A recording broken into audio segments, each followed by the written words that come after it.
ਸਤਿ ਸ਼੍ਰੀ ਅਕਾਲ। ਤੁਸੀਂ ਦੇਖ ਰਹੇ ਹੋ ਪੰਜਾਬ ਟੂਡੇ ਤੇ ਇੱਕ ਵਾਰ ਫੇਰ ਲੈ ਕੇ ਹਾਜ਼ਰ ਹਾਂ ਪ੍ਰੋਗਰਾਮ ਇਨਸਾਈਟਸ ਵਿਦ ਵਿਸ਼ਾਲ ਸੂਦ। ਇਹਦੇ ਵਿੱਚ ਅਸੀਂ ਚਰਚਾ ਕਰਦੇ ਹਾਂ ਦੇਸ਼ ਤੇ ਦੁਨੀਆ ਭਰ ਦੇ ਇੰਪੋਰਟੈਂਟ ਮੁੱਦਿਆਂ ਦੀ। ਪੰਜਾਬ ਦੇ ਵਿੱਚ ਕੀ ਹੋ ਰਿਹਾ, ਸੰਗਰੂਰ ਇਲੈਕਸ਼ਨ ਦੇ ਨਾਲ ਜਿਹੜੇ ਸਕੈਮ ਹੋਏ ਆ ਉਹਨਾਂ ਦੀ ਜਾਣਕਾਰੀ ਆ ਰਹੀ ਹੈ ਸਾਹਮਣੇ ਨਿਤ ਨਵੀਂ। ਤੇ ਨੈਸ਼ਨਲ ਹੈਰਾਲਡ ਕੇਸ ਹੈ, ਈਡੀ ਨੇ ਸਮਨ ਕੀਤਾ ਸੀਗਾ ਰਾਹੁਲ ਗਾਂਧੀ ਨੂੰ। ਉਹਦੇ ਤੋਂ ਇਲਾਵਾ ਦੁਨੀਆ ਭਰ ਦੇ ਵਿੱਚ ਕੀ ਇੰਪੋਰਟੈਂਟ ਗੱਲਾਂ ਹੋ ਰਹੀਆਂ, ਕੀ ਕੰਮ ਹੋ ਰਿਹਾ, ਉਹਦੇ ਇਨਸਾਈਟਸ ਜਾਣਾਂਗੇ। ਸਾਡੇ ਨਾਲ ਨੇ ਵਿਸ਼ਾਲ ਸੂਦ ਜੀ। Welcome sir. Thank you Aman. Sir, Punjab ਦੇ ਵਿੱਚ ਪਿਛਲੇ ਲੰਬੇ ਸਮੇਂ ਤੋਂ ਬਾਕੀ ਚੀਜ਼ਾਂ ਵੀ ਹੋਈਆਂ, ਲਾਅ ਐਂਡ ਆਰਡਰ ਵੀ ਖਰਾਬ ਹੋਇਆ, ਫਿਰ ਹੁਣ ਚਰਚਾ ਦੁਬਾਰਾ ਛਿੜਪੀ ਹੈ ਇਲੈਕਸ਼ਨਸ ਦੀ। ਸੰਗਰੂਰ ਇਲੈਕਸ਼ਨਸ 'ਤੇ ਫੋਕਸ ਹੈ ਸਾਰੀਆਂ ਪਾਰਟੀਆਂ ਦਾ, ਤੇ ਰਾਜਾ ਵੜਿੰਗ ਵੀ ਕਾਫੀ ਐਕਟਿਵ ਨਜ਼ਰ ਆ ਰਹੇ ਨੇ। ਕੀ ਦਿਖ ਰਿਹਾ ਸਰ, ਕੀ ਸਰਕਮਸਟੈਂਸਸ? ਸੰਗਰੂਰ ਬਾਈ ਇਲੈਕਸ਼ਨ ਵੈਸੇ ਤੇ ਨੈਸ਼ਨਲ ਪੋਲਿਟਿਕਸ ਜਾਂ ਸਟੇਟ ਪੋਲਿਟਿਕਸ ਤੇ ਐਂਡ ਰਿਜ਼ਲਟਸ ਬਹੁਤ ਜ਼ਿਆਦਾ ਫਰਕ ਪਾਉਣ ਵਾਲਾ ਨਹੀਂ ਹੈ, ਕਿਉਂਕਿ ਇੱਕ ਮੈਜੋਰਿਟੀ ਦੇ ਨਾਲ ਆਮ ਆਦਮੀ ਪਾਰਟੀ ਦੀ ਸਰਕਾਰ ਹੈ, ਉਹ ਹੀ ਰਹਿਣੀ ਹੈ। ਸੈਂਟਰ ਦੇ ਵਿੱਚ ਬੀਜੇਪੀ ਦੀ ਸਰਕਾਰ ਹੈ, ਉਹ ਹੀ ਰਹਿਣੀ ਹੈ, ਤੇ ਕਿਸੇ ਵੀ ਸਰਕਾਰ ਨੂੰ ਖਤਰਾ ਕੋਈ ਨਹੀਂ ਹੈ। ਪਰ ਇੱਕ ਬੈਰੋਮੀਟਰ ਹੈ, ਇੱਕ ਟੈਸਟ ਪਿਨ ਹੈਗਾ ਕਿ ਪਿਛਲੇ 6 ਮਹੀਨਿਆਂ ਦੇ ਵਿੱਚ ਰਫਲੀ ਜੋ ਵੀ ਸਾਡੀ ਆਮ ਆਦਮੀ ਪਾਰਟੀ ਸਰਕਾਰ ਨੇ ਕੀਤਾ ਹੈ, ਲੋਕੀ ਉਹਦੇ ਨਾਲ ਐਗਰੀ ਕਰਦੇ ਪਏ ਨੇ ਜਾਂ ਨਹੀਂ ਐਗਰੀ ਕਰਦੇ ਪਏ ਜੀ। ਇਹ ਉਹਦਾ ਇੱਕ ਬੈਰੋਮੀਟਰ ਬਣੇਗਾ। ਤੇ ਰਾਜਾ ਵੜਿੰਗ ਨੇ ਵੀ ਇਹੋ ਹੀ ਕਿਹਾ। ਖੈਰ ਆਮ ਆਦਮੀ ਪਾਰਟੀ ਉਹਨਾਂ ਨੇ ਕਿਹਾ ਕਿ ਬਈ ਭਗਵੰਤ ਮਾਨ ਜੀ ਦੀ ਸਿਸਟਰ ਇਸ ਕਰਕੇ ਨਹੀਂ ਖੜੇ ਹੋਏ ਕਿਉਂਕਿ ਉਹਨਾਂ ਨੂੰ ਲੱਗਦਾ ਕਿ ਉਹ ਪੱਕਾ ਇੱਥੋਂ ਹਾਰ ਜਾਣਗੇ। ਉਹਨਾਂ ਮਤਲਬ ਕਿ ਔਨ ਗਰਾਊਂਡ ਰਿਪੋਰਟਸ ਐ ਨੇ, ਪਰ ਇਹ ਕੋਈ ਨਵੀਂ ਗੱਲ ਨਹੀਂ। ਓਪੋਜੀਸ਼ਨ ਪਾਰਟੀਆਂ ਬੋਲਣ ਕਿ ਬਈ ਦੂਜੀ ਪਾਰਟੀ ਦਾ ਕੈਂਡੀਡੇਟ ਹਾਰਨਾ ਹੈ ਤੇ ਸਾਡਾ ਜਿੱਤਣਾ ਹੈ ਜੀ। ਇਹਦੇ ਵਿੱਚ ਦੂਜੀ ਚੀਜ਼ ਜੋ ਵੇਖਣ ਵਾਲੀ ਹੈਗੀ ਆ, ਅਪਾਰਟ ਫਰੋਮ ਕਿ ਆਮ ਆਦਮੀ ਪਾਰਟੀ ਦੀ ਮੈਨੂੰ ਲੱਗਦਾ ਪ੍ਰਾਇੋਰਟੀ ਤੇ ਜੋ ਜਨਤਾ ਨੂੰ ਆਬਜ਼ਰਵ ਕਰਨਾ ਹੈ ਇਸ ਇਲੈਕਸ਼ਨ ਦੇ ਰਿਜ਼ਲਟਸ ਤੇ, ਕਿ ਪੰਜਾਬ ਦੇ ਲੋਕੀ ਗਵਰਨਮੈਂਟ ਦੇ ਕੰਮ ਤੋਂ ਕਿੰਨੇ ਕੁ ਖੁਸ਼ ਨੇ। ਇਹ ਤੋਂ ਪਹਿਲੀ ਆਊਟਕਮ ਤੁਹਾਨੂੰ ਨਜ਼ਰ ਰੱਖਣੀ ਹੈ ਜੀ। ਦੂਜੀ ਰੱਖਣੀ ਹੈ ਜਿਹੜੀ ਆਪਾਂ ਕੱਲ ਵੀ ਗੱਲ ਕੀਤੀ ਸੀ, ਜਾਖੜ ਸਾਹਿਬ ਕਹਿ ਰਹੇ ਨੇ ਕਿ ਵੀ ਬੀਜੇਪੀ ਹੁਣ ਬਹੁਤ ਸਟਰੋਂਗ ਹੋ ਕੇ ਆ ਰਹੀ ਹੈ ਤੇ ਸਾਡੇ ਦੇ ਨਾਨਗੇ ਜੀ। ਉਹਨਾਂ ਨੂੰ ਜੇ ਉਹਨਾਂ ਦਾ ਕੈਂਡੀਡੇਟ ਖੜਾ ਹੁੰਦਾ ਹੈ, ਉਸ ਕੈਂਡੀਡੇਟ ਨੂੰ ਕਿੰਨੀਆਂ ਵੋਟਾਂ ਮਿਲਦੀਆਂ ਨੇ। ਇਹ ਦੂਜੀ ਚੀਜ਼ ਹੈ ਜੋ ਇੰਪੋਰਟੈਂਟ ਹੋਏਗੀ ਪੰਜਾਬ ਦੀ ਪੋਲਿਟਿਕਸ ਦੇ ਫਿਊਚਰ ਦੇ ਪਰਸਪੈਕਟਿਵ ਨਾਲ ਜੀ। ਇਸ ਤੋਂ ਇਲਾਵਾ ਬਾਕੀ ਸਭ ਕੁਝ ਇਨਸੀਡੈਂਟਲ ਹੈ। ਕੋਈ ਵੀ ਜਿੱਤ ਜਾਏ, ਬਿਲਕੁਲ ਕਾਂਗਰਸ ਜਿੱਤ ਜਾਏ, ਅਕਾਲੀ ਦਲ ਜਿੱਤ ਜਾਏ, ਦੈਟ ਇਜ਼ ਨਾਟ ਸਮਥਿੰਗ ਤੁਸੀਂ ਉਹਦੇ 'ਚ ਬਹੁਤ ਜ਼ਿਆਦਾ ਕੁਝ ਰੀਡ ਕਰ ਸਕਦੇ ਹੋ। ਮੇਜਰ ਚੀਜ਼ ਐਫ ਆਈ ਆ ਕਿ ਆਮ ਆਦਮੀ ਪਾਰਟੀ ਅਤੇ ਬੀਜੇਪੀ ਜੋ ਮੇਰੇ ਖਿਆਲ 'ਚ ਫਿਊਚਰ 'ਚ ਫੋਰਸਿਸ ਹੋਣਗੀਆਂ ਪੋਲਿਟਿਕਸ ਦੀਆਂ ਪੰਜਾਬ ਦੇ ਵਿੱਚ, ਯੂ ਕਾਂਟ ਡਿਸਕਾਊਂਟ ਐਨੀਵਨ, ਪਰ ਮੈਨੂੰ ਇਹ ਲੱਗਦਾ ਕਿ 5 ਸਾਲਾਂ ਬਾਅਦ ਜਿਹੜੇ ਇਲੈਕਸ਼ਨ ਹੋਣਗੇ ਇਹ ਦੋ ਮੇਜਰ ਪਾਰਟੀਆਂ ਦੇ ਵਿੱਚ ਹੋਣਗੇ। ਦੂਜੀਆਂ ਪਾਰਟੀਆਂ ਵੀ ਹੋਣਗੀਆਂ ਪਰ ਉਹ ਸੈਕੰਡਰੀ ਰੋਲ 'ਚ ਹੋਣਗੀਆਂ ਜੀ। ਇੱਕ ਪਾਰਟੀ ਸ਼ਾਇਦ ਦੂਜੀ ਪਾਰਟੀ ਨੂੰ ਸਪੋਰਟ ਕਰਦੀ ਹੋਵੇ, ਦੂਜੀ ਪਾਰਟੀ ਸ਼ਾਇਦ ਦੂਜੇ ਨਾਲ ਅਲਾਇੰਸ 'ਚ ਹੋਵੇ, ਜਾਂ ਤੀਜਾ ਧੜਾ ਹੋਵੇ, ਬਟ ਮੇਜਰ ਮੈਨੂੰ ਲੱਗਦਾ ਕਿ ਇਹ ਦੋ ਫੋਰਸਿਸ ਬਣ ਕੇ ਆਉਣਗੀਆਂ ਪੰਜਾਬ ਦੀ ਪੋਲਿਟਿਕਸ ਦੇ ਵਿੱਚ ਵੀ। ਤੇ ਇਹ ਦੋ ਪੈਰਾਮੀਟਰਸ ਦੇ ਇਲਾਵਾ ਜਿਹੜਾ ਇਹ ਸੰਗਰੂਰ ਬਾਈ ਇਲੈਕਸ਼ਨ ਹੈ ਉਹਦੇ ਵਿੱਚ ਬਹੁਤ ਜ਼ਿਆਦਾ ਕੁਝ ਰੱਖਿਆ ਨਹੀਂ ਹੋਇਆ ਜੀ। ਸਰ, ਇਹਦੇ ਤੋਂ ਇਲਾਵਾ ਵੀ ਹੋਰ ਬਹੁਤ ਕੁਝ ਚੱਲ ਰਿਹਾ ਪੰਜਾਬ ਦੇ ਵਿੱਚ। ਕਈ ਮਿਨਿਸਟਰਸ, ਕਈ ਫਾਰਮਰ ਮਿਨਿਸਟਰਸ ਸਕੈਮਸ ਦੇ ਵਿੱਚ ਫਸੇ ਹੈ। ਉਹਨਾਂ ਦੇ ਨਵੇਂ ਸਕੈਮ ਨਿਕਲ ਕੇ ਆ ਰਹੇ ਆ। ਭਾਰਤ ਭੂਸ਼ਣ ਆਸ਼ੂ ਜੀ ਹੈ, ਉਹਨਾਂ ਦੇ ਵੀ ਇੱਕ ਟੈਂਡਰ ਸਕੈਮ ਦੇ ਵਿੱਚ ਨਾਮ ਆਇਆ ਤੇ ਉਹ ਹਾਈ ਕੋਰਟ ਮੂਵ ਕਰ ਰਹੇ ਆ ਉਹਦੇ ਲਈ। ਹਾਂ, ਉਹ ਐਂਟੀਸਪੇਸ਼ਨ ਕਿ ਵੀ ਮੈਨੂੰ ਹਫਤੇ ਦਾ ਟਾਈਮ ਦਿੱਤਾ ਜਾਵੇ, ਨੋਟਿਸ ਦੇ ਕੇ ਅਰੈਸਟ ਕੀਤਾ ਜਾਵੇ। ਇਹ ਤੇ ਉਹ ਹੀ ਆ ਕਿ ਬਈ ਹਾਂ ਜੀ ਮੈਂ ਸਕੈਮ ਕੀਤਾ, ਹੁਣ ਮੈਨੂੰ ਪਤਾ ਤੁਸੀਂ ਮੈਨੂੰ ਫੜ ਲੈਣਾ, ਪਰ ਇੱਕ ਹਫਤੇ ਦਾ ਨੋਟਿਸ ਦੇ ਦਿਓ ਤਾਂ ਕਿ ਮੈਂ ਜੇ ਭੱਜਣਾ ਹੋਵੇ ਜਾਂ ਮੈਂ ਕੋਈ ਐਂਟੀਸਪੇਟਰੀ ਬੇਲ ਲੈਣੀ ਹੋਵੇ ਤੇ ਮੈਂ ਉਹ ਸਾਰਾ ਕੁਝ ਕਰ ਪਾਵਾਂ ਜੀ। ਤੇ ਇਹ ਕੰਮ ਜਿਹੜੀ ਆਮ ਆਦਮੀ ਪਾਰਟੀ ਸਰਕਾਰ ਹੈ ਬਹੁਤ ਵਧੀਆ ਤਰੀਕੇ ਨਾਲ ਕਰਦੀ ਪਈ ਹੈ। ਉਹ ਇਸ ਵੇਲੇ ਬੜੇ ਬੈਟਰ ਤਰੀਕੇ ਨਾਲ they are able to discover scams. ਜਿੱਥੇ ਵੀ ਉਹਨਾਂ ਨੂੰ ਕੋਈ ਵੀ ਚੀਜ਼ ਨਜ਼ਰ ਆ ਰਹੀ ਹੈ ਉੱਤੇ ਐਕਸ਼ਨ ਲੈ ਰਹੇ ਨੇ। ਇਹ ਇੱਕ ਆਮ ਆਦਮੀ ਪਾਰਟੀ ਦਾ ਪੋਜ਼ਿਟਿਵ ਹੈ ਜੋ ਮੈਂ ਜੇ ਰਿਲੇਟ ਕਰਾਂ ਆਪਣੇ ਪਹਿਲੇ ਪੁਆਇੰਟ ਤੇ ਸੰਗਰੂਰ ਬਾਈ ਇਲੈਕਸ਼ਨਸ ਦੇ ਨਾਲ, ਉਹਦੇ ਵਿੱਚ ਉਹਨਾਂ ਦੀ ਹੈਲਪ ਕਰੇਗਾ। ਅੱਜ ਕੋਈ ਜੋ ਮਰਜ਼ੀ ਕਵੇ, ਆਪਾਂ ਦੇਖੋ ਲਾਅ ਐਂਡ ਆਰਡਰ ਪ੍ਰਾਈਮ ਹੈ, ਆਪਾਂ ਉਹਦੇ ਵਿੱਚ ਹਜੇ ਸਰਕਾਰ ਨੂੰ ਕੁਐਸਚਨ ਕਰਦੇ ਪਏ ਹਾਂ, ਪਰ ਅਦਰਵਾਈਜ਼ ਜਿਹੜੀ ਕਰਪਸ਼ਨ ਦੇ ਉੱਤੇ ਉਹਨਾਂ ਨੇ ਸਖਤੀ ਕੀਤੀ ਆ, ਉਸ ਮਾਮਲੇ 'ਚ ਮੈਂ ਆਮ ਆਦਮੀ ਪਾਰਟੀ ਨੂੰ ਪੂਰੇ ਨੰਬਰ ਦਊਂਗਾ। ਬਿਲਕੁਲ ਸਰ। ਜੋ ਫੋਰੈਸਟ ਡਿਪਾਰਟਮੈਂਟ ਦੇ ਵਿੱਚ ਫੋਰੈਸਟ ਮਿਨਿਸਟਰ ਸੀ ਜਿਹੜੇ, ਉਹਨਾਂ ਦੀ ਗ੍ਰਿਫਤਾਰੀ ਹੋਈ, ਉਹਨਾਂ ਦੇ ਉੱਤੇ ਫਾਈਨ ਲੱਗਾ, ਫਿਰ DFO ਫੜਿਆ ਗਿਆ, ਤੇ ਕਰਪਸ਼ਨ ਦੇ ਕੇਸਿਸ ਤੇ ਕਾਫੀ ਸਖਤੀ ਹੋ ਰਹੀ ਆ। ਆਪਣੇ ਹੀ ਉਹਨਾਂ ਦੇ ਇੱਕ ਮਿਨਿਸਟਰ ਨੂੰ ਉਹਨਾਂ ਨੇ ਇਮੀਡੀਏਟਲੀ ਜੇਲ੍ਹ 'ਚ ਪਾਤਾ ਜਦੋਂ ਉਹਨਾਂ ਦੀ ਕਰਪਸ਼ਨ ਡਿਸਕਵਰ ਹੋਈ। ਇਹਨਾਂ ਮਾਮਲਿਆਂ 'ਚ ਸਾਨੂੰ ਆਮ ਆਦਮੀ ਪਾਰਟੀ ਨੂੰ ਕੌਨਗ੍ਰੈਚੁਲੇਟ ਕਰਨ ਦੀ ਲੋੜ ਹੈ ਜੀ। ਤੇ ਮੈਨੂੰ ਲੱਗਦਾ ਇਸ ਵੇਲੇ ਜਿੰਨੇ ਵੀ ਮਿਨਿਸਟਰ ਨੇ ਪੁਰਾਣੇ, ਸਾਰੇ ਡਰੇ ਪਏ ਹੋਣਗੇ, ਸਾਰੇ ਆਪਣੇ ਪੈਸਾ ਇੱਧਰ ਉੱਧਰ ਕਰ ਰਹੇ ਹੋਣਗੇ। ਤੇ ਮੈਨੂੰ ਲੱਗਦਾ ਇਸ ਵੇਲੇ ਪੈਸੇ ਦੀ ਮੂਵਮੈਂਟ ਤੇ ਨਜ਼ਰ ਰੱਖੋ ਜੀ। ਆਪਾਂ ਸਰਕਾਰ ਨੂੰ ਇੱਕ ਐਡਵਾਈਸ ਦੇਵਾਂਗੇ ਕਿ ਸਕੈਮ ਤੇ ਦੇਖੋ ਬਹੁਤ ਮੰਤਰੀਆਂ ਨੇ ਕੀਤੇ, ਮਾਫੀਆ ਚੱਲਦਾ ਰਿਹਾ। ਬਿਲਕੁਲ ਹੁਣ ਜਦੋਂ ਇਹ ਚੀਜ਼ਾਂ ਡਿਸਕਵਰ ਹੋ ਰਹੀਆਂ, ਹਰ ਕਿਸੇ ਨੂੰ ਖਤਰਾ ਪੈ ਗਿਆ ਹੋਣਾ। ਉਹ ਕਹਿੰਦੇ ਨੇ ਚੋਰ ਦੀ ਦਾੜੀ 'ਚ ਤਿਨਕਾ ਜੀ। ਤੇ ਉਹ ਹੁਣ ਆਪਣਾ ਪੈਸਾ, ਆਪਣੇ ਅਸੈਟ ਇੱਧਰ ਉੱਧਰ ਕਰਨ ਦੀ ਪੂਰੀ ਕੋਸ਼ਿਸ਼ ਕਰਨਗੇ। ਉਹਨਾਂ ਟ੍ਰਾਂਜੈਕਸ਼ਨਸ ਦੇ ਉੱਤੇ ਨਜ਼ਰ ਰੱਖੀ ਜਾਵੇ ਤੁਹਾਨੂੰ ਬੜੇ ਇੱਕ ਸੂਤਰ ਫੜ ਲਿਆ ਉਹਨਾਂ ਨੇ, ਉਹ ਤਾਂ ਡੀਐਫਓ ਨੇ ਮਿਨਿਸਟਰ ਨੂੰ ਫੜਾਇਆ, ਦੂਜੇ ਪਾਸੇ ਉਹ ਕਿਸੇ ਨੇ ਫੜਾਇਆ, ਤੇ ਇਸ ਤਰ੍ਹਾਂ ਵੇਖੋ ਇੱਕ ਇੱਕ ਕਰਕੇ ਨਾ ਇਹ ਸਾਰਾ ਕਰਪਸ਼ਨ ਦਾ ਜਾਲ ਜਿੰਨੇ ਪੰਜਾਬ ਨੂੰ ਇੰਨੇ ਦੁਰਗਤੀ ਚ ਪਾਤਾ ਹੈ ਜੀ। ਸਾਡੇ ਉੱਤੇ ਫਾਈਨੈਂਸ਼ੀਅਲ ਲਾਸਸ, ਨਹੀਂ ਤੇ ਪੰਜਾਬ ਚ ਕੀ ਨਹੀਂ ਆ, ਟੈਲੈਂਟਡ ਪੀਪਲ ਜੀ, fertile soil, infrastructure, plain land, ਬਿਲਕੁਲ ਸਾਰਾ ਕੁਝ ਤੇ ਹੈਗਾ, ਕਨੈਕਟੀਵਿਟੀ ਸਭ ਕੁਝ ਹੈਗਾ। ਪ੍ਰੋਬਲਮ ਕਿੱਥੇ ਸੀ? ਸਾਡੇ ਨੇਤਾਵਾਂ ਚ ਜੀ, ਸਾਡੇ ਲੀਡਰਾਂ ਚ, ਭਾਵੇਂ ਉਹ ਕੋਈ ਵੀ ਲੀਡਰ ਹੋਣ, ਭਾਵੇਂ ਉਹ ਸਾਡੇ ਪੋਲੀਟੀਕਲ ਲੀਡਰ ਹੋਣ, ਭਾਵੇਂ ਰਿਲੀਜੀਅਸ ਲੀਡਰ ਹੋਣ, ਦੇ ਵਰ ਨਾਟ ਗਾਈਡਿੰਗ ਅਸ ਇਨ ਦੀ ਰਾਈਟ ਡਾਇਰੈਕਸ਼ਨ ਜੀ। ਜੇ ਅੱਜ ਇਹ ਗਵਰਨਮੈਂਟਸ ਕਰਪਸ਼ਨ ਤੇ ਹੋਰ ਵੀ ਮਾਮਲਿਆਂ 'ਚ ਸਾਡੇ ਯੂਥ ਨੂੰ ਸਹੀ ਡਾਇਰੈਕਸ਼ਨ 'ਚ ਪਾ ਪਾਈ, ਸਾਨੂੰ ਇੱਕ ਵਧੀਆ এনवायरमेंट ਦੇ ਪਾਈ, ਤੇ 3 ਲੱਖ ਕਰੋੜ ਕੀ ਆਪਾਂ ਕੁਝ ਸਾਲਾਂ 'ਚ 3 ਲੱਖ ਕਰੋੜ ਪੋਜ਼ਿਟਿਵ 'ਚ ਹੋਵਾਂਗੇ। ਤੇ ਮੈਨੂੰ ਇਹ ਲੱਗਦਾ ਕਿ ਪੰਜਾਬ ਸਰਕਾਰ ਦੇ ਇਹ ਜਿਹੜੇ ਇਨੀਸ਼ੀਏਟਿਵਸ ਨੇ, ਇਹਨਾਂ ਦੀ ਤੇ ਸ਼ਲਾਘਾ ਕਰਨੀ ਚਾਹੀਦੀ ਹੈ। ਬਿਲਕੁਲ ਸਰ, ਕਰਪਸ਼ਨ ਹੀ ਹੈ ਜਿਹਨੇ ਪੰਜਾਬ ਨੂੰ ਪਿੱਛੇ ਕੀਤਾ ਹੋਇਆ। ਤੇ ਧਰਮਸੋਤ ਜੀ ਨੂੰ ਫੜਿਆ ਤੇ ਉਸ ਤੋਂ ਬਾਅਦ ਕਈ ਆਈਐਫਐਸ ਆਫੀਸਰਸ ਹੈ ਤੇ ਹੋਰ ਕਈ ਮਿਨਿਸਟਰਸ ਦੇ ਨਾਮ ਵੀ ਸਾਹਮਣੇ ਆ ਸਕਦੇ ਉਹਦੇ ਵਿੱਚ। ਹੋਰ ਵੀ ਦੇਖੋ, ਇਹ ਤੇ ਜਿਹੜਾ ਮਰਜ਼ੀ ਡਿਪਾਰਟਮੈਂਟ ਤੁਸੀਂ ਖੋਲ ਕੇ ਵੇਖ ਲਓ ਜੀ। ਹਜੇ ਤੁਸੀਂ ਅਰਬਨ ਡਿਵੈਲਪਮੈਂਟ ਮਿਨਿਸਟਰੀ ਵੇਖੋ ਜੀ, ਟਰਾਈ ਸਿਟੀ ਦੇ ਆਸ-ਪਾਸ ਤੁਸੀਂ ਜਿੰਨੀ ਵੀ ਡਿਵੈਲਪਮੈਂਟ ਹੋ ਰੱਖੀ ਆ, ਕਿੰਨੀਆਂ ਚੀਜ਼ਾਂ ਐਸ ਪਰ ਰੂਲ ਬਣੀਆਂ, ਤੁਸੀਂ ਯੂ ਕੈਨ ਹਾਰਡਲੀ ਕਾਊਂਟ ਕਿ ਜਿਹੜੀਆਂ ਚੀਜ਼ਾਂ ਨੇ ਪੂਰੀਆਂ ਰੈਗੂਲੇਸ਼ਨ ਦੇ ਅਕੋਰਡਿੰਗ ਜਿਸ 'ਚ ਪੈਸਾ ਨਹੀਂ ਦਿੱਤਾ ਗਿਆ। ਹਰ ਥਾਂ ਤੇ ਕਰਪਸ਼ਨ ਹੈ ਜੀ। ਜਿਹੜਾ ਹੁਣ ਸ਼ਾਮਲਾਟ ਦਾ ਲੈਂਡ ਹੈ, ਕਿੰਨੇ ਕਬਜ਼ੇ ਹੋਏ ਆ, ਤੁਸੀਂ ਸਿਰਫ ਸ਼ਾਮਲਾਟ ਦਾ ਲੈਂਡ ਟਰਾਈ ਸਿਟੀ ਇਲਾਕੇ ਦਾ ਉਡਾ ਲਓ, ਤੁਹਾਡਾ ਮੇਜਰ ਲੋਨ ਤੇ ਉਹਨੇ ਹੀ ਲਾ ਦੇਣਾ। ਬਿਲਕੁਲ, ਤੁਸੀਂ ਸੈਂਟਰਲ ਗਵਰਨਮੈਂਟ ਤੋਂ 50,000 ਕਰੋੜ ਮੰਗਣ ਗਏ ਸੀ, ਬੜੇ ਆਰਾਮ ਨਾਲ ਤੁਸੀਂ ਉਸ ਤੋਂ ਜ਼ਿਆਦਾ ਅਮਾਉਂਟ ਦੀ ਜ਼ਮੀਨ ਖਾਲੀ ਕਰਵਾ ਕੇ ਵੇਚ ਸਕਦੇ ਹੋ, ਫਾਈਨ ਲਾਓ, ਉਹਨਾਂ ਨੇ ਜਿਹੜੇ ਉਹਦੇ ਬੈਨੀਫਿਟ ਲੈਣੇ, ਜੋ ਉਹਦੀ ਇਕਨੋਮਿਕ ਵੈਲਿਊ ਉਹਨੂੰ ਕੱਢੋ। ਤੇ ਇਹ ਸਾਰੇ ਇਨੀਸ਼ੀਏਟਿਵਸ ਮੈਨੂੰ ਲੱਗਦਾ ਹੈ ਕਿ ਜ਼ਿਆਦਾ ਬੈਟਰ ਹੋਣਗੇ ਰਦਰ ਦੈਨ ਤੇ ਇੱਕ ਚੀਜ਼ ਜਿਹੜੀ ਵੇਖੋ, ਅਗੇਨ ਫੰਡਾਮੈਂਟਲ ਗੱਲ ਉੱਥੇ ਆਉਂਦੀ ਹੈ, ਲਾਅ ਐਂਡ ਆਰਡਰ ਜੀ। ਇਹ ਸਾਰੀਆਂ ਚੀਜ਼ਾਂ ਧਰੀਆਂ ਦੀਆਂ ਧਰੀਆਂ ਰਹਿ ਜਾਣਗੀਆਂ ਜੇ ਲਾਅ ਐਂਡ ਆਰਡਰ ਵਧੀਆ ਨਾ ਹੋਇਆ ਜੀ। ਉਹ ਵੀ ਇੱਕ ਮਸਲਾ ਹੈਗਾ ਜਿਹਦੇ ਉੱਤੇ ਪੰਜਾਬ ਸਰਕਾਰ ਨੂੰ ਬਹੁਤ ਹੀ ਜ਼ਿਆਦਾ ਫੋਕਸ ਹੋ ਕੇ ਸੈਂਟਰਲ ਗਵਰਨਮੈਂਟ ਦੇ ਨਾਲ ਮਿਲ ਕੇ ਪੰਜਾਬ ਦੀ ਸਿਕਿਉਰਿਟੀ, ਹਾਰਮਨੀ ਨੂੰ ਇਨਸ਼ੋਰ ਕਰਨਾ ਹੈ। ਅਬ ਤੁਸੀਂ ਗੱਲ ਕੀਤੀ ਸੀ ਕਰਪਸ਼ਨ ਜੀ, ਕਰਪਸ਼ਨ ਹਰ ਬਿਮਾਰੀ ਦੀ ਜੜ ਹੈ। ਬਿਲਕੁਲ, ਕਰਪਸ਼ਨ ਇੱਕ ਕੈਂਸਰ ਹੈ, ਉਹਦੇ ਨਾਲ ਬਾਕੀ ਹਰ ਚੀਜ਼ ਖਰਾਬ ਹੋਣੀ ਸ਼ੁਰੂ ਹੋ ਜਾਂਦੀ ਹੈ। ਜੇ ਸਿਸਟਮ 'ਚ ਕਰਪਸ਼ਨ ਹੁੰਦੀ ਹੈ ਨਾ, ਤੁਸੀਂ ਜਿਹੜਾ ਆਫੀਸਰ ਹੈ ਉਹ ਜੂਨੀਅਰ ਦੇ ਅੱਗੇ ਕਾਣਾ ਹੋ ਜਾਂਦਾ ਹੈ ਜੀ, ਉਹ ਫਿਰ ਕੱਲ ਨੂੰ ਅੱਜ ਜੇ ਪੋਲੀਟੀਸ਼ੀਅਨ ਕਰਪਸ਼ਨ ਕਰਦਾ ਪਿਆ, ਉਹ ਪੁਲਿਸ ਵਾਲੇ ਨੂੰ ਫ੍ਰੀ ਹੈਂਡ ਦਿੰਦਾ ਪਿਆ। ਜੇ ਉਹ ਆਪਣੇ ਆਪ ਡਰੱਗਸ ਦੀ ਮੂਵਮੈਂਟ ਹੋ ਜਾਂਦੀ, ਆਪਣੇ ਆਪ ਬਦਮਾਸ਼ ਪਨਪਦੇ ਨੇ। ਜੇ ਰੇਤ ਮਾਫੀਆ ਨੂੰ ਚਲਾਉਣ ਲਈ ਤੁਹਾਨੂੰ ਪੁਲਿਸ ਨੂੰ ਕਰਪਟ ਕਰਨਾ ਪਏਗਾ, ਫਿਰ ਬਦਮਾਸ਼ ਨਾਲ 4 ਹੋਰ ਬਦਮਾਸ਼ੀਆਂ ਸ਼ੁਰੂ ਕਰ ਦਿੰਦੇ ਨੇ। ਤੇ ਕਰਪਸ਼ਨ ਜਿਹੜੀਆਂ ਤੁਸੀਂ ਪਬਲਿਕ ਸਰਵਿਸਿਜ਼ ਦੇਣੀਆਂ ਨੇ, ਹੈਲਥ ਸਰਵਿਸਿਜ਼ ਦੇਣੀਆਂ ਨੇ, ਜਦ ਕਰਪਸ਼ਨ ਹੋ ਰਹੀ ਹੈ ਉਹਦੀ ਕੁਆਲਿਟੀ ਆਪਣੇ ਆਪ ਡਾਊਨ ਜਾਏਗੀ। ਗਵਰਨੈਂਸ ਦੀ ਕੁਆਲਿਟੀ ਆਟੋਮੈਟਿਕਲੀ ਖਰਾਬ ਹੋ ਜਾਂਦੀ ਹੈ ਜਦੋਂ ਕਰਪਸ਼ਨ ਆ ਜਾਂਦੀ ਹੈ ਜੀ। ਕਰਪਸ਼ਨ ਇਸ ਸਾਰੀ ਪ੍ਰੋਬਲਮ ਦੀ ਜੜ ਹੈਗੀ है। बिल्कुल सर। तो चलते हैं नेशनल सेगमेंट पर। राहुल गांधी जी हैं, उनकी पेशी हुई ईडी के सामने और ईडी ने समन किया था और पूरे कांग्रेस ने प्रोटेस्ट किए जगह जगह पर उसके बावजूद भी उनको पेश होना पड़ा और वहाँ सफाई देनी पड़ी। अपना जो भी इंक्वायरी हुई वो हुई लगातार।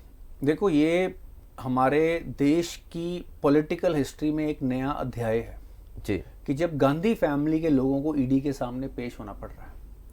ये हमारे देश का पॉलिटिकल फ्यूचर बता रहा है कि आगे कोई भी बंदा जो no one is above law and order, अगर करप्शन हुई है या आपके ऊपर आशंका है, आप जितने मर्जी बड़े आदमी हो, आपको पेश होना पड़ेगा और अपनी सफाई देनी पड़ेगी जी। अब हैरानी की बात यह है कि आप करप्शन केस में पेश हो रहे हैं, देश की आज़ादी के लिए नहीं लड़ रहे जी, पर आपकी पार्टी सत्याग्रह कर रही है। और देखो, आप कंपैरिजन कर रहे हैं अपना महात्मा गांधी से। मेरे को लगता है कि लोग इतना तो समझते हैं महात्मा गांधी और राहुल गांधी में थोड़ा सा तो फर्क है, लास्ट नेम सेम है, पर बाकी थोड़ा सा तो फर्क है ना, करैक्टर में, रुतबे में, और उन्होंने देश के लिए क्या किया, क्या कुर्बानियां दी, उसमें बहुत फर्क है जी। और अगर राहुल गांधी ईडी के सामने पेश होते हैं, 9 घंटे लगा देते हैं, तो कोई इसके लिए सत्याग्रह और पूरे ट्रैफिक को रोकने की जरूरत नहीं है, जगह जगह पे आपको हड़तालें करने की जरूरत नहीं है।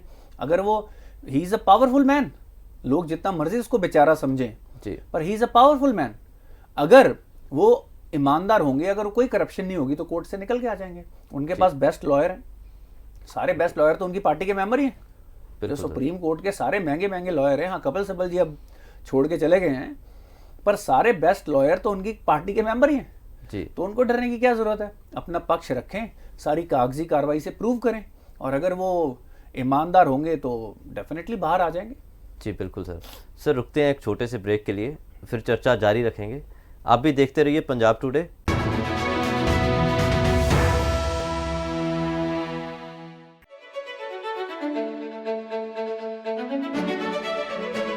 ਅਸੀਂ ਵੇਖਾਂਗੇ ਕਿ ਸਾਡੇ ਆਸ-ਪਾਸ ਕਿਹੜੀਆਂ ਥਾਵਾਂ ਨੇ ਜਿੱਥੇ ਅਸੀਂ ਜਾ ਕੇ ਡਿਲੀਸ਼ੀਅਸ ਫੂਡ ਦਾ ਲੁਤਫ ਲੈ ਸਕਦੇ ਹਾਂ।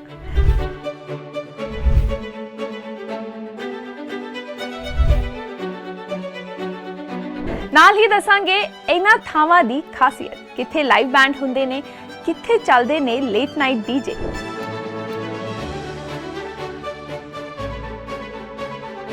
ਕਿੱਥੇ ਹੋ ਸਕਦੀ ਹੈ ਫਰੈਂਡਸ ਨਾਲ ਫੁੱਲ ਪਾਵਰ ਪਾਰਟੀ ਤੇ ਕਿੱਥੇ ਇਕੱਲਿਆਂ ਬੈਠ ਕੇ ਵੀ ਸਕੂਨ ਲਿਆ ਜਾ ਸਕਦਾ ਹੈ।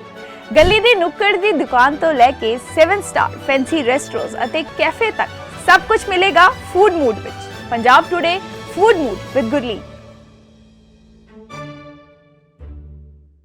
ਪ੍ਰਬਲ TMT ਸਰੀਆ ਤੁਹਾਡੇ ਭਰੋਸੇ ਦਾ ਪ੍ਰਤੀਕ। ਜਰਮਨ ਟੈਕਨੋਲੋਜੀ ਦੇ ਨਾਲ ਬਣਿਆ ਨਾਰਥ ਇੰਡੀਆ ਦਾ ਨੰਬਰ 1 ਸਰੀਆ, a product of Salson Steeles.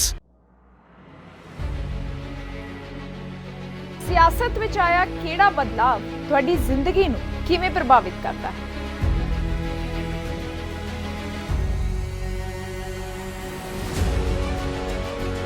ਸਰਕਾਰ ਦਾ ਕਿਹੜਾ ਫੈਸਲਾ ਤੁਹਾਡੀ ਜੇਬ ਖਾਲੀ ਕਰਵਾ ਸਕਦਾ ਹੈ?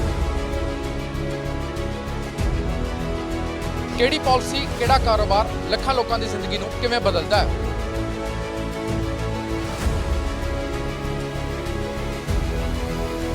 ਕਲਾ ਅਤੇ ਖੇਡਾਂ ਕਿਵੇਂ ਜ਼ਿੰਦਗੀ ਨੂੰ ਬਿਹਤਰ ਬਣਾਉਂਦੀਆਂ ਨੇ?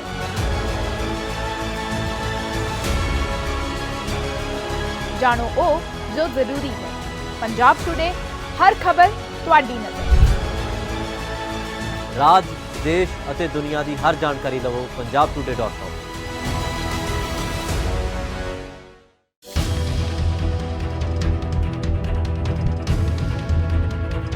ਕਿ ਇੱਕ ਔਰਤ ਜੇ ਘਰ ਸੰਭਾਲ ਸਕਦੀ ਹੈ ਤਾਂ ਆਪਣੇ ਹਸਬੈਂਡ ਨਾਲ ਬਿਜ਼ਨਸ 'ਚ ਕਿਉਂ ਨਹੀਂ ਸਾਥ ਦੇ ਸਕਦੀ। ਬਿਜ਼ਨਸ ਕਰਦੇ ਕਰਦੇ ਨਾਲ ਮੈਂ ਸੋਸ਼ਲ ਵਰਕ ਵੀ ਕਰਦੀ ਸੀ, ਤਾਂ ਹਮੇਸ਼ਾ ਮੈਨੂੰ ਇਹ ਹੁੰਦਾ ਸੀ ਮੈਂ ਕੁਝ ਕਰਾਂ।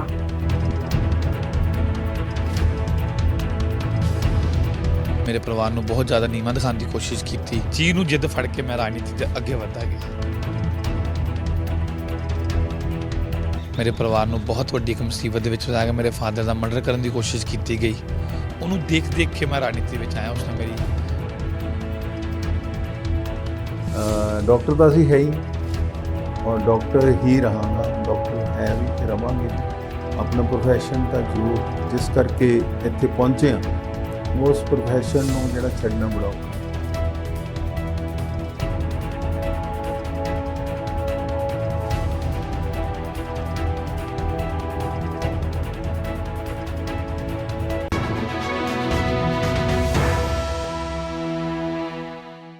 एक बार फिर स्वागत है आपका पंजाब टुडे पे। प्रोग्राम इनसाइट्स विद विशाल सूद देख रहे हैं, हमारे साथ हैं विशाल जी। और चर्चा हम कर रहे थे नेशनल हेराल्ड केस पे। नेशनल हेराल्ड केस में जैसे राहुल गांधी को समन हुआ और उनको पेश होना पड़ा, और उन्होंने, उनकी पार्टी ने जो उनके लिए किया वो एक बड़ी चर्चा रही पिछले दिनी। और एक और कुछ हुआ, पीयूष गोयल जी यूनियन मिनिस्टर, उन्होंने ये कहा कि हम जितने भी डेवलपिंग कंट्रीज़ हैं उनके इंटरेस्ट को प्रोटेक्ट करने की बात की है इंडिया ने, पीयूष गोयल जी के ज़रिए। देखो, वो वर्ल्ड ट्रेड ऑर्गेनाइजेशन के अंदर बेसिकली ही हैज़ रिप्रेजेंटेड इंडिया जी। अब आप देखिए कि जो हम हमेशा बात करते हैं, जो वेस्टर्न इंपीरियलिज्म है जी, उनका पर्पस हमेशा से ये रहा है कि पूरे दुनिया के रिसोर्सेज पे पहला हक उनका है जी, उसके बाद दुनिया के किसी भी देश का है। अब है, आप देखिए per capita GDP western countries की ऑन एन एवरेज डेवलपिंग और अंडर डेवलप्ड कंट्री से 50 से 60 गुना है जी। उनका जो एग्रीकल्चर की अभी बात चल रही थी, जैसे फिशरीज की, फिश सब्सिडीज वो देते हैं अपनी कंट्री के फिशरमैन को, या एग्रीकल्चर में जो सब्सिडीज देते हैं जी, उनके लिए देना बहुत आसान है, क्योंकि उनका एग्रीकल्चर उनके जीडीपी का सिर्फ 4% है। तो और डेवलपिंग कंट्रीज का वो 20 से 25% होता है जी।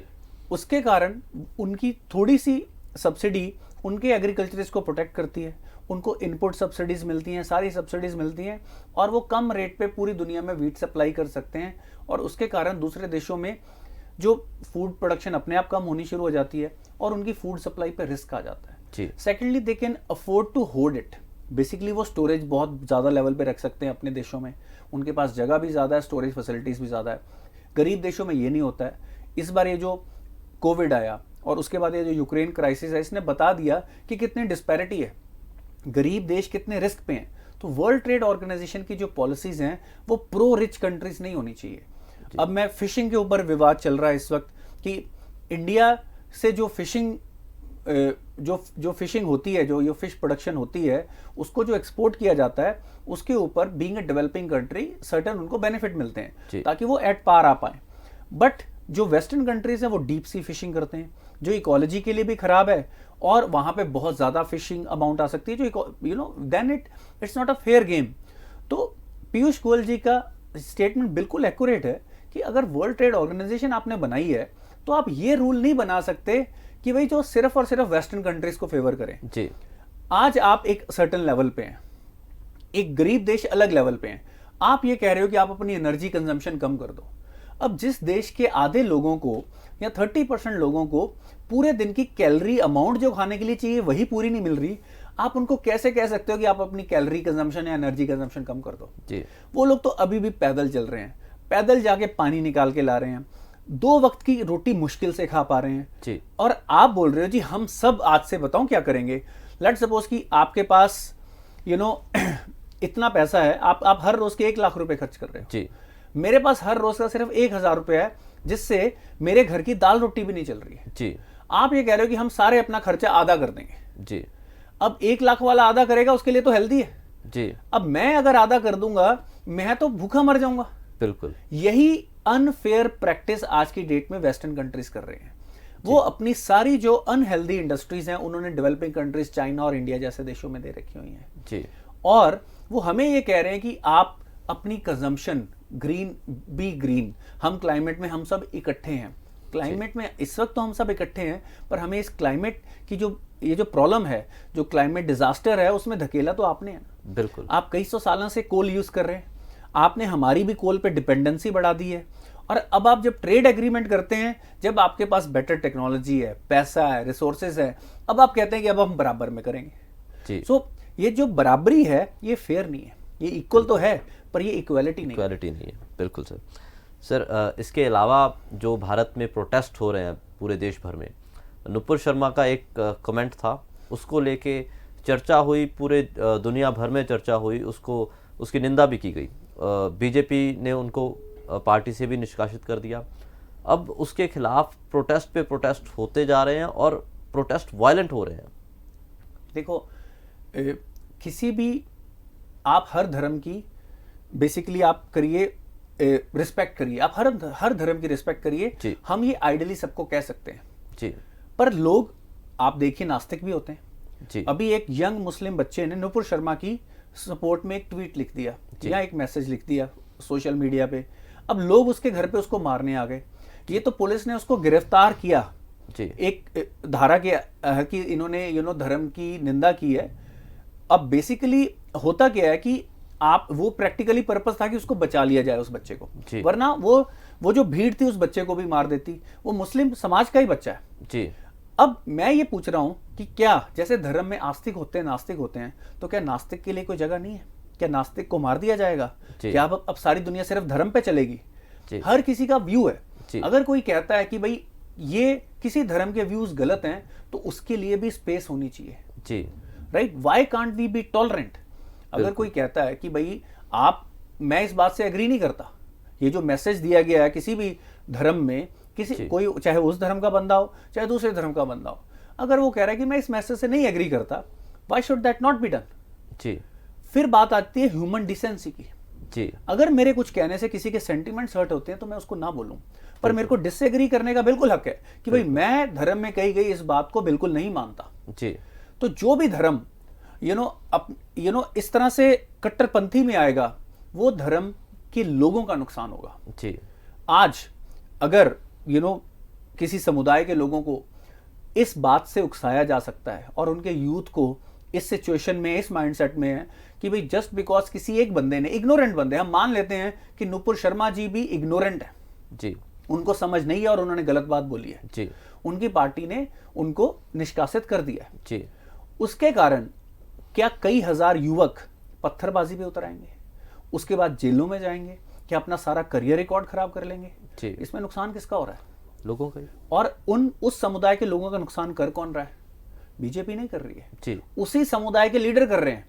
जी। आप कैसे किसी बच्चे को ये बोल सकते हो कि किसी ने ये कमेंट दे दिया अब तुम पत्थर उठा दो, चाहे तुम्हें गोली लग जाए, चाहे तुम मर जाओ? इसका मतलब है कि तुम उन बच्चों की परवाह ही नहीं कर रहे हो। एग्जैक्ट। आपके लिए वो टूल हैं, जी। आप चाहते नहीं वो पढ़ लिख जाएं। मेरे को तो लगता है कि आज की डेट में हमारी गवर्नमेंट मुस्लिम समाज के लिए एक बेटर रोल मॉडल, और एक तो उन्होंने अगर इंसल्ट की उनके पार्टी के किसी रिस्पॉन्सिबल पर्सन ने, तो उन्होंने उसको निष्कासित किया। दूसरा, वो कह रहे हैं कि आप अपने धर्म की रिस्पेक्ट करो पर पढ़ाई लिखाई भी करो।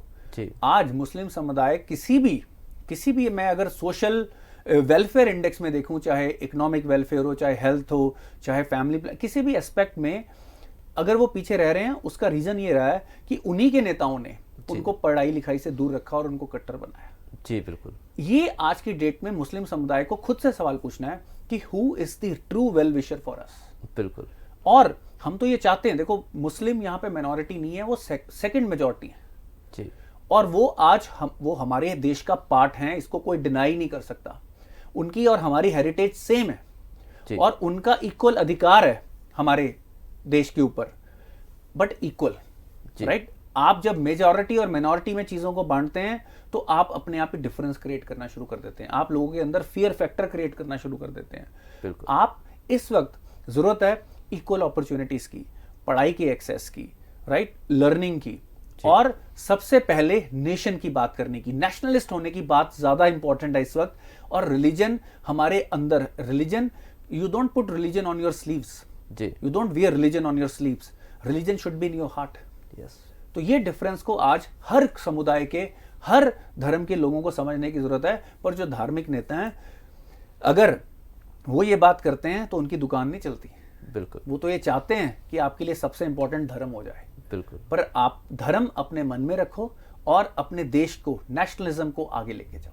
सर, नेशनलिज्म की बात हुई, एक आइडिया ऑफ नेशनलिज्म की भी बात होती है, आइडिया ऑफ रिलीजन की भी बात होती है। तो नेशनलिज्म के आइडिया को ना कुछ समय पहले ही राहुल गांधी ने क्रिटिसाइज किया था कि आइडिया ऑफ नेशनलिज्म क्या है।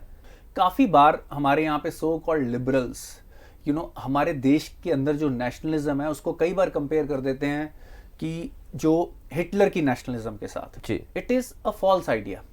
हिटलर वॉज अ रेसिस्ट, वो रेशियल सुपेरियोरिटी और वो आर्यन सुपेरियोरिटी की बात करता था। हम अपने देश की बात करते हैं कि देश को आगे लेके जाना, देश के हर नागरिक को आगे लेके जाना। और हमारी जो विजन है, our nationalism is not just limited to our nation.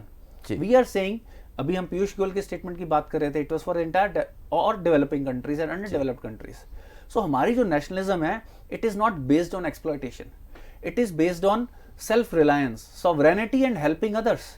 आज हम कह रहे हैं कि हमारी सैटेलाइट फैसिलिटीज हमारे पूरे नेबरिंग नेशंस को अवेलेबल है किसी भी क्राइसिस के टाइम पे। ये हमारी नेशनलिज्म है। कई लोग जो आज पॉलिटिकली बीजेपी की आइडियोलॉजी को अपोज करना चाहते हैं, हमारी सेंट्रल गवर्नमेंट की आइडियोलॉजी को अपोज करना चाहते हैं, वो नेशनलिज्म को भी बैड नेम दे रहे हैं और उसका फॉल्स कंपैरिजन करते हैं। Again I am summarising it कि जो हिटलर से जो कंपैरिजन है, या जो जर्मन की उस टाइम की सेकेंड वर्ल्ड वॉर की, that was not nationalism, that was based on racial superiority. उन्होंने ज्यूज पे और अदर माइनॉरिटीज पे बहुत जुल्म ढाया और ये बोला कि सिर्फ और सिर्फ हमें ही सर्वाइव करने का हक है। Our is a true nationalism where everyone who belongs to our land, from whichever religion, we are one, we are together and we will grow together and we will not exploit anyone, not even other countries, and will be helpful to them also. ये difference है nationalism में और racism में। तो ये false equation बिल्कुल नहीं बनती। जी बिल्कुल सर। इसके अलावा सर, दुनिया भर में आर्टिफिशियल इंटेलिजेंस की भी बात हो रही है और ये माना जा रहा है कि आर्टिफिशियल इंटेलिजेंस है जो, उनमें फीलिंग्स भी होंगी। देखो, ये जो एक आर्टिकल आया कि जो गूगल का एक एआई बेस्ड कंप्यूटर लैम्डा, एक उन्हीं के एम्प्लॉय ने बोला कि उसकी फीलिंग्स है, गूगल ने उसको बिल्कुल रिजेक्ट कर दिया है। अब इस बात को रिजेक्ट क्यों किया जा रहा है? जैसे ही आप एआई के अंदर फीलिंग्स और उसकी आप ह्यूमनाइज करोगे उसको, उसके बाद उसके काफी लीगल और एथिकल इश्यूज खड़े हो जाएंगे। अब गूगल का ये कहना है कि उनका एल्गोरिदम इतना इंटेलिजेंट और स्ट्रांग है, वो इंटेलिजेंट कन्वर्सेशन करता है। आप अगर कोई भी क्वेश्चन पूछोगे, जैसे उनके, इट्स वेरी इंटरेस्टिंग थिंग कि उनके साइंटिस्ट ने, जिसने ये बोला कि उसकी फीलिंग है, उसने पूछा कि डू यू फील सैड, उसने बोला आई फील सैड कि मेरे को एक दिन स्विच ऑफ कर दिया जाएगा और मेरे को सिर्फ लोगों के यूज के लिए बनाया गया है, because that algorithm was able to create something. और ये इशू अगेन ये साइंस फिक्शन की बात लगती है, पर एआई अगर ऑटोनॉमस हो जाएगा, it can take any better decision. देखो हम क्या है, ह्यूमंस, आज ह्यूमंस क्यों सारी दुनिया को कंट्रोल कर रहे हैं? Because we are better algorithms. Actually at the end of the day हमारे एल्गोरिदम बेटर हैं विज़ एनी अदर एनिमल और प्लांट और ट्री। सारी दुनिया कुछ एल्गोरिदम्स पे चल रही है जो न्यूरोकेमिकल रिएक्शन से चल रही है। तो कल को जो एआई अगर ऑटोनॉमस हो गया और उसके एल्गोरिदम्स जो ऑलरेडी कई चीजों में हमसे बेटर होते जा रहे हैं, और अगर उन्होंने डिसीजन लेना शुरू कर दिया, तो उनके लिए शायद ह्यूमन रेस की प्रोटेक्शन प्रायोरिटी ना रह जाए। ये एक डर है जो लोगों के बीच में है जी। और ये डर का प्रोबेबिलिटी चाहे कम भी हो, इस चीज के ऊपर साइंटिस्ट को नजर रखने की जरूरत है कि कल को हम पूरी दुनिया को खतरे में न डाल दें। बिल्कुल, क्योंकि फीलिंग्स तो अच्छी भी हो सकती हैं और बुरी भी हो सकती हैं। फीलिंग सैड भी है और फीलिंग एंग्री भी है। बिल्कुल। तो वो चीज़ें मेरे ख्याल से खतरनाक साबित हो सकती हैं कहीं ना कहीं। और गूगल को और जितनी भी टेक्नोलॉजी कंपनीज हैं उनको इस चीज़ पे ज़्यादा फोकस करना चाहिए कि सिक्योरिटी और सेफ्टी पहला पर्पज़ है। एब्सोल्युटली जी सर, एक और टेक्नोलॉजी की बात हुई, अमेज़ॉन ने डिलीवरी शुरू कर देनी है, जो फूड डिलीवरी है या कोई भी हमारे प्रोडक्ट डिलीवर करने हैं हमें, वो कैलिफोर्निया और आसपास के कुछ इलाके में वो ड्रोन से डिलीवरी शुरू कर देंगे, उसमें ह्यूमन टच नहीं रहेगा। देखो, उन्होंने ये ड्रोन डिलीवरी काफ़ी देर से शुरू कर रखी हुई है जी, पर उसमें एक्यूरेसी नहीं थी और काफ़ी झंझट थे उसमें, ड्रोन की कैपेबिलिटीज़ में, एक्यूरेसी में। आज विद अगेन जैसे एआई वो भी यूज़ कर रहे हैं नई टेक्नोलॉजी के साथ, अब ये बड़े नंबर पे और बहुत एक्यूरेटली हो पाएगा। That is change that is happening और इट्स अ गुड फ्यूचर जी, कि चीज़ों की डिलीवरी हम आज देखो, इसको आप सिर्फ पिज़्ज़ा की डिलीवरी के तरीके से मत देखो कि पिज़्ज़ा जल्दी जल्दी आ गया। आप इसको देखो कि जहाँ पे ह्यूमैनिटेरियन नीड की ज़रूरत है, जहाँ पे बच्चे भूखे हैं, जहाँ पे बाढ़ आ रखी है और कुछ लोग फंसे हुए हैं जी, वहाँ पे डिलीवरी, ये जो टेक्नोलॉजी जो आज शायद कमर्शियल यूज़ हो रही है, इसकी ह्यूमैनिटेरियन एप्लीकेशंस बहुत हैं। कल को कहीं पे भूचाल आ गया, आपने लोग फंसे पड़े हैं, वहाँ पे आप कैसे खाने की चीज़ें पहुँचाओगे? जी, ये सारी चीज़ों में आपके वॉर एरियाज हैं, वहाँ पे आपने दवाइयाँ पहुँचानी है, आप कैसे पहुँचाओगे? जी। तो ये इस टेक्नोलॉजी की एप्लीकेशंस ट्रेमेंडस हैं। आज अभी थोड़े दिन पहले हमारे प्रधानमंत्री ने भी ड्रोन महोत्सव मनाया था। जी। अब देखो, ये विजन है एक हमारी कंट्री की, जो एक साइंटिफिक विजन निकल के आ रही है, जो हमारे कॉन्स्टिट्यूशन में लिखा है कि हमारे लोगों का एक साइंटिफिक टेम्पर होना चाहिए, ताकि हम लॉजिकली सोच पाएं, ताकि हम अंधविश्वास से ना जाएं। चलो मैं ड्रोन की बात पे वापस आता हूं कि ड्रोन्स की एप्लीकेशन देश की सिक्योरिटी, लॉ एंड ऑर्डर। आज जब दंगे होते हैं तो पुलिस कैसे आइडेंटिफाई करती है कि ये बंदा इन्वॉल्व था? जी। इससे पहले तो भीड़ की कहते थे शक्ल ही कोई नहीं है, बिल्कुल, भीड़ में कोई कुछ भी कर जाता था, बिल्कुल। आज ड्रोन्स की वजह से आप आइडेंटिफाई कर लेते हो ये बंदा है। जी। अभी एक नेशनल डिजिटल डाटाबेस बन रहा है जी, उसके अंदर हर बंदा जिसके ऊपर भी एफआईआर या क्रिमिनल रिकॉर्ड आएगा, उसका डाटाबेस रिकॉर्ड होता रहेगा। धीरे धीरे ये डाटाबेस बनता रहेगा, वो मैप हो जाएगा। इससे क्या होगा कि जो लोग लॉ एंड ऑर्डर को हाथ में लेते हैं, उनको पकड़ना, आइडेंटिफाई करना आसान होता रहेगा। उस ड्रोन के अंदर कैमरा होते हैं जी, उनके अंदर फेस रिकॉग्निशन होता है जी, और चाहे लोग जो मर्जी बोलते रहें कि भाई आपने कैसे पकड़ लिया, कि इतनी जल्दी कैसे आइडेंटिफाई कर लिया, तो आज टेक्नोलॉजी अवेलेबल है। It is very very easy to identify people who are taking law and order then have. Women safety की बात है जी, फ्यूचर में आप रोड पे लोग चल रहे हैं, रात को चल रहे हैं, चाहे लड़कियां हैं चाहे लड़के हैं, ड्रोन आपकी प्रोटेक्शन के लिए चल सकता है जी। किसी भी बंदे की हिम्मत नहीं होगी किसी को तंग करने की, जब आपको पता है कि आज पेट्रोल पुलिस करती है जी, हर जगह पुलिस नहीं हो सकती, बिल्कुल, ड्रोन ज्यादा जगह हो सकते हैं, छोटे छोटे ड्रोन्स कैमरा के साथ, बिल्कुल। आप सोचो लॉ एंड ऑर्डर कितना अच्छा हो जाएगा जी। अब लोग ये भी बोलेंगे कि ये तो हमारी प्राइवेसी के ऊपर अटैक है जी, पर जब आप लॉ एंड ऑर्डर के हिसाब से चल रहे हो, आप अपना घूम फिर रहे हो, तो अपने आप ही ड्रोन के एल्गोरिदम्स ऐसे होंगे, वो उसको नोटिस ही नहीं करेगा जी। वो तो जब क्रिटिकल रिस्की सिचुएशन आएगी उसके बेसिस पे वो उसको नोटिस करेगा, और यही फ्यूचर की स्मार्ट और सेफ सिटीज होंगी। बिल्कुल सर, ऐसी टेक्नोलॉजी सहूलियत के लिए हमारे बनती रहे, और उम्मीद करते हैं कि भारत में भी जो ड्रोन डिलीवरी है वो हो, पर बशर्ते वो हथियारों की और ड्रग्स की ना हो। इसी तरह की चर्चा लेके आते रहेंगे। इनसाइट्स देखते रहेंगे और जानते रहेंगे देश दुनिया की इम्पोर्टेंट बातें। आप देखते रहिए insights with Vishal Sood on Punjab today.